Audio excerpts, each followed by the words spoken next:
ગોંડલમાં સામાજિક અને રાજકીય ઘમાસાણ અટકવાનું નામ નથી લેતું। 27 એપ્રિલે પાટીદાર આગેવાન અને ભાજપ નેતા અલ્પેશ કથિરિયા, જિગીશા પટેલ અને ધાર્મિક માલવિયાએ ગોંડલની મુલાકાત લીધી। આ મુલાકાતમાં અલ્પેશ કથિરિયાએ ગોંડલને મિર્ઝાપુર સાથે સરખાવ્યું। આ સમગ્ર મામલે બંને પક્ષના સમર્થકો સામસામે આવી ગયા।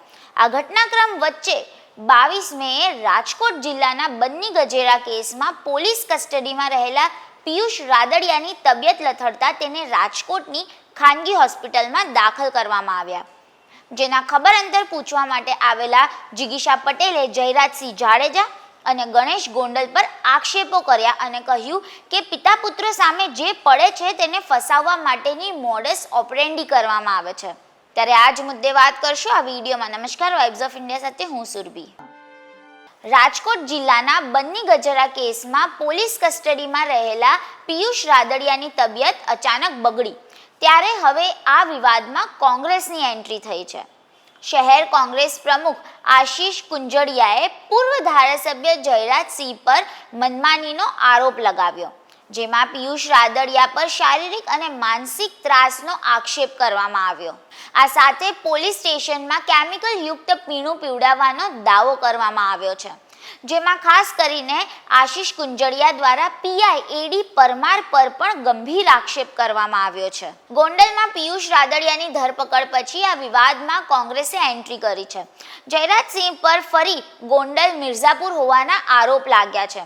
ગોંડલ શહેર પ્રમુખ આશીષ કુંજડિયાએ પોલીસ પર ગંભીર આક્ષેપો કર્યા છે અને કહ્યું કે પિયુષ રાદડિયાને એક સામાન્ય ગુનાની અંદર પોલીસ રાજકોટ એલસીબી એમ કોઈનું અપહરણ કરતી હોય એવી રીતે લઈ ગઈ અને ગોંડલ તાલુકા પોલીસ સ્ટેશનની અંદર એમને રજૂ કરી એમના પર 3rd ડિગ્રીનો પ્રયોગ કરવામાં આવ્યો। ત્યારે આ અંગે ગુજરાત કોંગ્રેસ પ્રદેશ પ્રમુખ શક્તિસિંહ ગોહિલે પણ પ્રતિક્રિયા આપી। તેમણે કહ્યું કે ગોંડલમાં પોલીસ પ્રશાસનનો દુરુપયોગ કરીને કોંગ્રેસના નિર્દોષ કાર્યકર્તાઓને ખોટા કેસમાં ફસાવીને પીડા આપવામાં આવી રહી છે। સાંભળો વધુમાં શક્તિસિંહ ગોહિલે શું કહ્યું।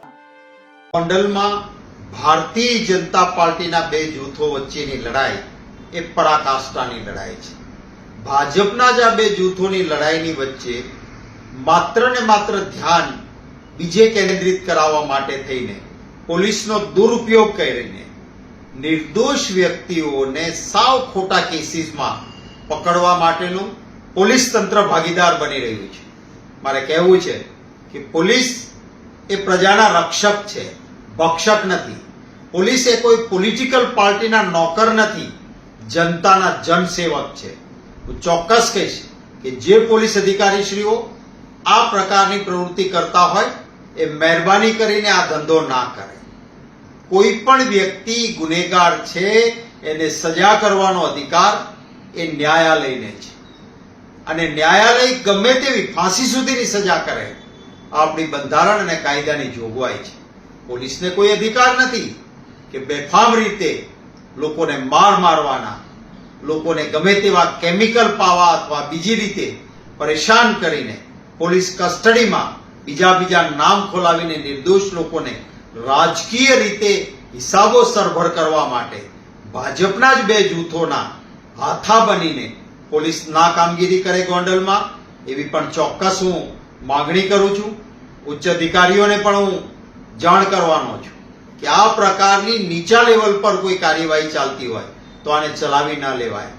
માનવ અધિકાર પંચની પણ એ ફરજ છે કે ક્યાંય પણ કોઈના પણ માનવ અધિકારોનું હનન થતું હોય હું વિનંતી કરીશ કે સ્યો મોટો માનવ અધિકાર પંચ પણ ગોંડલમાં નિર્દોષ વ્યક્તિઓને વિના કારણે ભાજપના કોઈ લોકો મન ફાવે તે એક બે જૂથના ખોટી ફરિયાદો આપે, એક જગ્યાએથી કોર્ટ જામીન આપી દે એટલે બીજું પોલીસ સ્ટેશન નવી સાવ ઉપજાવી કાઢેલી હકીકતો લઈને પોલીસ એ કોર્ટના ઓર્ડરને ઓવરરીચ કરવાનો પ્રયત્ન કરે, આ પણ હું માનું છું કન્ટેમ્પ્ટ ઓફ કોર્ટ છે અને આ પ્રકારની પ્રવૃત્તિ પોલીસ તંત્ર ના કરે એવી હું માંગણી કરું છું।